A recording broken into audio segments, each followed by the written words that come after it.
Late at night, Andre walks alone talking on the phone. After he hangs up, he notices a car following him, so he starts walking in the opposite direction as fast as possible. Suddenly a guy wearing a helmet jumps on him from behind and knocks him out. Andre is then put in the trunk of the car. Sometime later, photographer Chris and his girlfriend Rose are packing for a trip. Chris will meet Rose's parents for the first time, and he's nervous because she never dated a black man before. Rose assures him that there's nothing to worry about because her parents aren't racist. The couple leaves in Rose's car and Chris tries to smoke a cigarette, but Rose throws it out the window. Then Chris calls his best friend Rod, who works for the Transportation Security Administration or TSA. Chris thanks Rod for taking care of his dog, and they joke about the fact that Rose ended up with Chris when she should be with Rod. The couple is so distracted that they accidentally hit an animal in the road. They immediately get out of the car and confirm they've killed a deer. The mere sight of the body leaves Chris very upset. Soon a cop arrives and Rose tells him they're going to her parents' house in the lake area. The officer still asks Chris for an ID, so Rose calls him out for racially profiling until he leaves. Moments later they finally arrive at the house, where they're welcomed by groundskeeper Walter. Then Chris finally meets Rose's parents Dean and Missy. While they chat, Walter watches them from afar. The couple shares what happened with the deer and Dean is actually happy about it, saying that he hates deer because they're taking over. He asks them how long they've been dating and Rose answers 5 months while Chris says 4. Afterward Dean takes Chris on a tour of the house. Missy has her own office because she's a psychiatrist and she sees her patients here. When they look at some pictures on the wall, Dean points at Rose's brother Jeremy, who is studying to be a surgeon like Dean. He also shows Chris a picture of his father, a runner who lost to a black man in front of Hitler in the 1936 Berlin Olympics and never got over it. The duo passes by the basement door and Dean explains they had to seal it off because of a black mold problem. In the kitchen, Dean introduces Chris to their black maid Georgina. Then they go to the backyard, and Dean explains that the nearest house is across the lake so they have total privacy. Walter is nearby, so Dean admits he knows how badly cliché it looks for a rich white family to have black servants. He shares that he hired Walter and Georgina to take care of his parents, and after they died he didn't have the heart to fire them. Dean claims he hates how this makes the family look and swears he voted for Obama every time. During lunch, Dean asks Chris about his parents. Chris shares that his father wasn't around and his mother died in a hit-and-run accident when he was 11. Dean notices that Chris is tapping his knuckle on the table and asks if he smokes, so Chris tells him that he's quitting. Dean suggests that Missy could hypnotize him to get him to quit, saying that he smoked for 15 years and the hypnosis helped him. However, Chris turns the offer down. The parents then remind Rose that it's the weekend of a party they throw every year, which is a tradition started by Dean's father. Rose freaks out and wonders why they didn't tell her sooner, but her parents point out that it's on the same date every year. When Georgina comes closer to refill their glasses, she suddenly freezes and spills the drink. The splash snaps her out of it and Missy tells her to go rest. At that moment, Jeremy arrives. Over dinner, Jeremy tells Chris lots of embarrassing stories about Rose's childhood. When they discuss sports, Chris shares that he used to do judo after school. Getting very intense, Jeremy says that if Chris trained he could be a beast. He talks a lot about jiu-jitsu before rushing to Chris's side, trying to convince him to fight him. Chris says he won't fight anyone drunk and Jeremy's parents scold him, so he leaves the room. Later in the bedroom, Rose complains about her family's behavior, saying they aren't different than the cop. Chris says I told you so, so Rose apologizes, but he assures her that it's fine. They share a long kiss and Rose warns Chris that the party will be very white. In the middle of the night, Chris can't sleep. When he notices Rose's childhood plushie on the nightstand, he feels uncomfortable and turns it around. Then he sneaks downstairs to smoke in secret, unaware that Georgina is nearby. In the front yard, Chris gets his cigarette ready but he freezes as he sees Walter running toward him. When Walter is about to crash into him, he makes a turn to dodge him at the last second. Then Chris turns around and finds Georgina looking at her reflection on the door. He waits until she's gone to go back inside. Chris tries to reach the stairs but he freezes again when he hears Missy telling him that smoking is dangerous. He realizes she's only teasing and agrees to sit with her. Then Missy tells him about her hypnosis techniques, which use a focal point to guide the person into a state of heightened suggestibility. She keeps stirring her tea as she talks, asking Chris where he was when his mother died. At first he refuses to talk about it, but Missy starts stirring faster and Chris shares that he'd been watching television on the day his mother died. Soon Chris starts crying and scratching the chair, realizing he can't move. Missy comments on the fact that he feels guilty about his mother's death and suddenly tells him to sink into the floor. Chris tries to resist, but he sinks into the chair and the same thing happens to his younger self in the memory. The hypnosis has put Chris in a state of mind that makes him feel like he's floating in space. Missy calls it the sunken place and closes his eyes, but at that moment Chris wakes up in bed. He checks his phone when it rings, however it's only a picture of his dog sent by Rod. It seems the charger was disconnected last night so he connects it again. Later Chris goes for a walk in the forest to take some pictures. On his way back, he sees Georgina through the window taking care of her hair.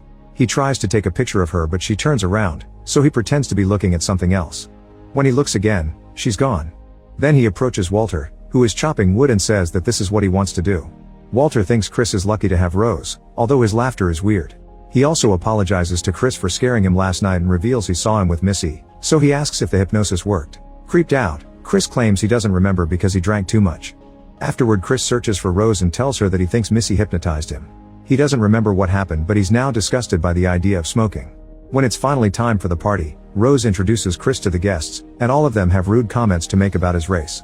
An elderly couple mentions that they love Tiger Woods, a woman touches his muscles while asking if it's true that black men have better eggplants, and a man says that black is in fashion instead of fairer skin. Chris removes himself from the uncomfortable conversations by getting busy taking pictures. At the table, he's surprised to see another black man, so he goes to introduce himself. Logan has a very vacant expression and only answers with basic words. They're interrupted by Logan's wife, who reminds him they have to keep mingling. Chris says goodbye by putting out his fist for a bump, but Logan awkwardly shakes it instead and goes to talk to some guests. These people watch him turn as if he was showing off his existence. Then Chris admires the gazebo and meets a blind man called Jim, who thinks these guests have no idea what real people go through. Jim also says that he likes Chris's work, making him realize that he's a gallery owner. It turns out an assistant describes the art to Jim, and he thinks Chris's photos are brutal and melancholic. Jim also used to be a photographer and even submitted his work to National Geographic, but he lost his vision shortly after. When Chris enters the house, everyone falls silent as he takes the stairs and they listen to all his footsteps. In the bedroom, Chris discovers that the charger was disconnected again and the phone's now dead. After reconnecting it, he tells Rose that he thinks Georgina unplugged his phone because she doesn't approve of their relationship. Rose thinks the idea is ridiculous and goes back to the party. Chris then calls Rod to tell him about the hypnotism and people's attitude here, saying they never met a black person that wasn't their servant. He also shares that the few black people living here are deranged. Rod is worried because he thinks the family may use the hypnotism to slave Chris, who mocks the idea. After Chris hangs up, he's startled by Georgina at the door. She apologizes for touching his belongings, saying she was just cleaning. Chris promises he didn't mean to snitch and explains he just gets nervous when he's around too many white people. This comment makes Georgina clearly uncomfortable, but she quickly covers it with tears and awkward laughter, saying that her bosses treat her and Walter as family. When Chris returns to the party, Dean introduces him to even more fancy people. A Japanese man asks him if African Americans have more advantages or disadvantages in the modern world, so Chris laughs and says he doesn't know. He makes Logan answer instead, and Logan explains very awkwardly that being black has been a good experience, although he admits he doesn't leave the house much. While Logan talks, Chris takes a picture of him and forgets to turn off the flash. The light makes Logan freeze and his nose bleed. Suddenly Logan grabs Chris by his clothes and keeps telling him to get out, now talking in a more informal tone. Jeremy drags Logan away as he keeps yelling in agony. Minutes later, Dean tells everyone that Logan had a seizure, which can create anxiety and aggression. He claims that the camera flash triggered it. At that moment Logan returns and apologizes to everyone, talking very awkwardly again. He explains he's exhausted now, so he and his wife leave. Afterwards Rose and Chris go on a walk. Chris tells Rose that Logan didn't have a seizure and reveals he has an epileptic cousin, so he knows what a seizure is supposed to look like. However, Rose still trusts her father since he's a neurosurgeon. Chris also admits that when Logan went crazy, he felt like he knew him. He thinks Missy has put weird thoughts in his head and wants to leave, which upsets Rose. Meanwhile, Dean and the guests seem to be playing silent bingo at the gazebo. However, they're actually auctioning off Chris, and Jim is the one who wins. As the sun sets, Chris and Rose are still in the forest. Chris explains he feels guilty about his mother's death because he didn't call 911 or go looking for her when she didn't come home from work. The car that hit her didn't actually kill her, she died the next morning on the side of the road. Chris cries as he points out that she could have survived if someone had looked for her. He tells Rose that she's all he has and asks her to go home together, so she agrees. When they return to the house, the last guests are leaving. Chris notices the whole family staring at him creepily before he enters the house. In the bathroom, Chris secretly sends Logan's picture to Rod, who immediately calls him. Rod has recognized Logan as Andre, the ex-boyfriend of a friend of theirs. Chris finally remembers him too and wonders why he changed so much, so Rod repeats his theory of the family using hypnotism to make slaves. At that moment the call mysteriously ends. Then Chris tells Rose they have to leave as soon as possible. While Rose goes looking for her bag, Chris notices the closet door is open. He looks inside and finds a box full of old photographs showing Rose with a variety of ex-girlfriends and boyfriends, including Georgina and Walter. All these exes are black. A creeped out Chris closes the door and finds Rose waiting, although she can't find her keys in her bag. They go downstairs, only to find Jeremy blocking the front door with a lacrosse stick.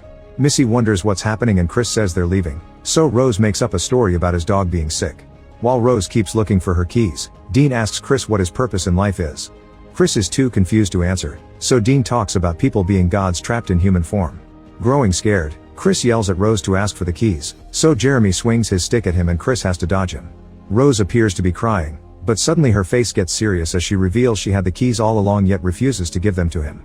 Chris tries to run to the door, however Jeremy blocks him and Missy taps her teacup, causing Chris to collapse as he faints. Chris's mind is stuck in the sunken place but he can still see Jeremy and Dean moving him while Rose tells him that he was one of her favorites. The next morning Chris wakes up tied to a chair in the basement, which is a game room and not moldy at all. He tries to get out but he can't undo the bindings. Suddenly a TV plays a video of Rose's grandfather, who says that Chris has been chosen because of the physical advantages he's enjoyed his entire life. It turns out the family has developed a process called coagula, which allows them to transfer a white person's brain into a black person's body. This way they fuse white intellect with black strength. All this time, Rose has been dating black people to gather new victims. Then the video shows Missy stirring the tea and Chris passes out again. Meanwhile Rod tries to call Chris to no avail. After feeding Chris's dog, Rod looks up Andre on the internet and discovers he went missing 6 months ago. He decides to go to the police, showing them the picture of Andre that Chris took and sharing his hypnotized slave theory. However the detectives only laugh at him. Afterward Rod calls Rose, who tells him that Chris left 2 days ago. When Rod says he hasn't heard from him, Rose pretends to be very upset. Rod suspects she's lying and starts recording her before asking about hypnotism. Rose accuses Rod of calling her because he's interested in her, causing him to freak out and hang up. In the basement, Chris wakes up and the TV plays another video. This time Jim appears to explain the procedure. Step 1 was the hypnotism, and step 2 is this mental preparation. When Jim's brain is transferred, Chris will forever live in the sunken place but still be able to see and hear what's happening. Chris asks why black people, so Jim explains that people want to be faster and stronger. However he doesn't care about Chris's race, he only wants new eyes. After the video ends, Chris notices that he scratched the chair so much that he's pulled out the cotton. When the TV plays the teacup again, Chris faints. Minutes later Jim is asleep on the surgical table and Dean starts cutting his head open. Jeremy unstraps Chris and turns around to get the wheelchair ready. However Chris hits him twice with a ball from the pool table to knock him out. It turns out Chris used the cotton from the chair to block his ears, so the teacup couldn't hypnotize him and he only pretended to faint. When Dean hears a noise, he comes out of the operating room, only to suddenly be stabbed by Chris with a stuffed deer head he took from the wall. As Dean collapses, he accidentally knocks down a candle, and soon the flames start spreading. Next Chris goes to the kitchen to get his phone, and Georgina runs as soon as she sees him covered in blood. Missy also sees him and rushes to get the cup, but Chris reaches it first and breaks it. Then Missy tries to stab him with a knife, however Chris easily blocks the attack with his hand. Since the blade is impaled in his palm, he turns it around and after some struggle, he stabs Missy to kill her too. Now Chris can leave, but when he reaches the front door Jeremy jumps on him and kicks the door to close it. The guys struggle for a few minutes and Jeremy starts choking Chris, who reaches for the door again. When Jeremy kicks it, Chris stabs his leg and causes him to collapse. Then Chris stomps on Jeremy's head several times to kill him and takes his keys. Meanwhile Rose is upstairs listening to music on her headphones and looking up his next victim on the internet. Behind her, all the pictures of her exes hang on the wall. When Chris gets in Jeremy's car, he finds a helmet on the passenger's seat, which means Jeremy kidnapped Andre. As he drives off he calls 911, and this distraction causes him to run over Georgina.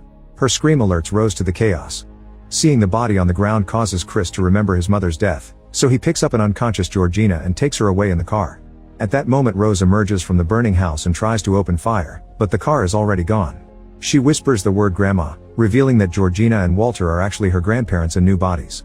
When Georgina wakes up, she tells Chris that he ruined her house and attacks him, causing the car to crash into a tree and knocking them both out. Chris awakens quickly and discovers that Georgina is dead. Suddenly a shot destroys the rearview mirror, so Chris gets out of the car and tries to limp away while Rose keeps shooting at him. Walter has also come, and he runs fast enough to tackle Chris to the ground. As Walter tries to kill him, Chris pulls out his phone and takes a picture so the flash brings out the real Walter. Rose comes closer thinking they've won. Walter pretends he's still her grandfather and takes the gun from her to then shoot her in the stomach. Refusing to live with his mind like this, Walter uses the gun to self-delete. Rose is still alive and tries to grab the weapon, but Chris takes it first. She apologizes and swears she loves him, however Chris doesn't believe her and starts choking her. When she starts to smile, he decides to let go and leave her to slowly die alone on the road like his mother. At that moment Rod arrives in his TSA car. Rose asks for help but she's ignored. The guys get in the car and drive away while Rod says I told you so. Make sure to subscribe and turn on notifications so you can watch more videos like this. Thanks for watching.